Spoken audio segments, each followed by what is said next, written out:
Hello দর্শক, আসসালামু আলাইকুম। সবাইকে স্বাগতম জানাচ্ছি আমার আজকের পর্বে। আজকে আমি আপনাদের ময়দা, চাউলের গুঁড়া আর ডিম দিয়ে দারুণ মজার ফাঁকিবাজি নাস্তা তৈরি করে দেখাবো।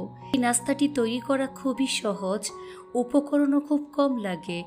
ঘরে থাকা সামান্য উপকরণ দিয়ে ঝটপট এই নাস্তাটি তৈরি করে নেওয়া যায়।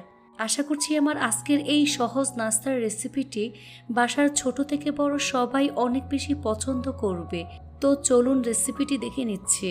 এই রেসিপিটি তৈরি করার জন্য প্রথমে একটি মিক্সিং বলে 1/4 কাপ পরিমাণ চাউলের গুঁড়া দিয়ে দিচ্ছে, 1 কাপ পরিমাণ ময়দা দিয়ে দিচ্ছে। এখানে ময়দার পরিবর্তে আটা ব্যবহার করতে পারবেন। এবার এর মধ্যে একটি ডিম দিয়ে দিচ্ছে। আপনারা চাইলে এখানে 2টি ডিম ব্যবহার করতে পারবেন।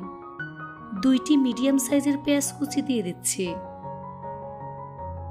স্বাদ মতো লবণ দিয়ে দিচ্ছে, 3 থেকে 4টি কাঁচামরিচ কুচি দিয়ে দিচ্ছে, 2 টেবিল চামচ পরিমাণ গাজর কুচি দিয়ে দিচ্ছে, 2 টেবিল চামচ পরিমাণ ধনিয়া পাতা কুচি দিয়ে দিচ্ছে। এবার সবগুলো উপকরণ খুব ভালো করে মিশিয়ে নিতে হবে।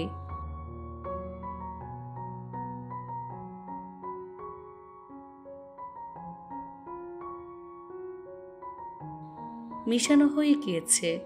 এবার এর মধ্যে অল্প অল্প করে পানি অ্যাড করে ঘন একটি ব্যাটার তৈরি করে নিতে হবে।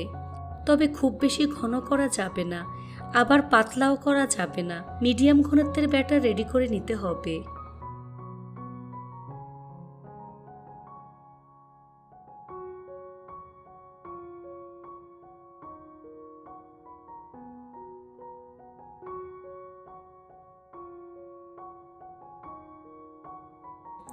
তো আমার ব্যাটার রেডি হয়ে গিয়েছে। এখন ব্যাটারের ঘনত্বটা আপনাদের দেখিয়ে দিচ্ছি। দেখুন ঘনত্বটা ঠিক এরকম হবে। এবার এটাকে এক সাইডে রেখে দিচ্ছি।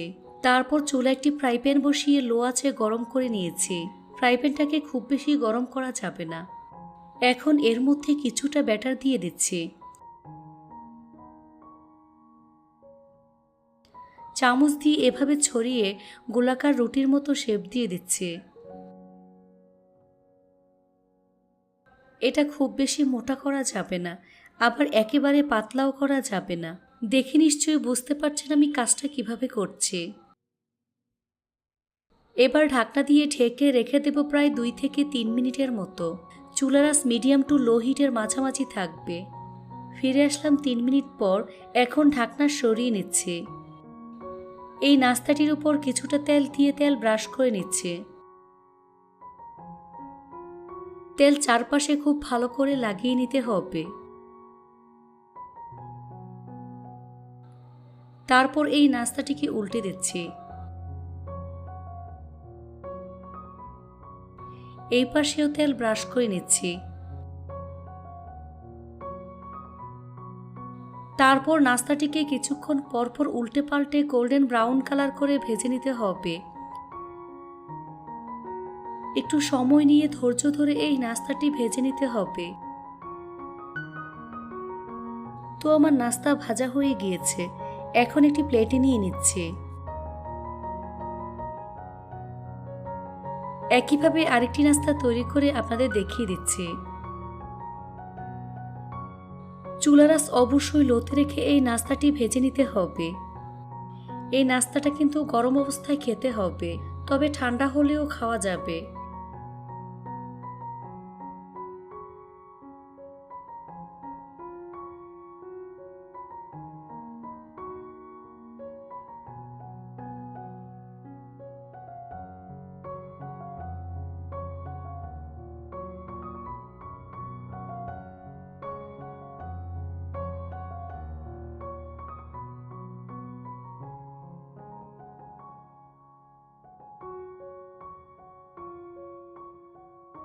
দেখুন আরও একটি নাস্তা আমি তৈরি করে নিয়েছি। এখন একটি প্লেটে তুলে নিচ্ছি।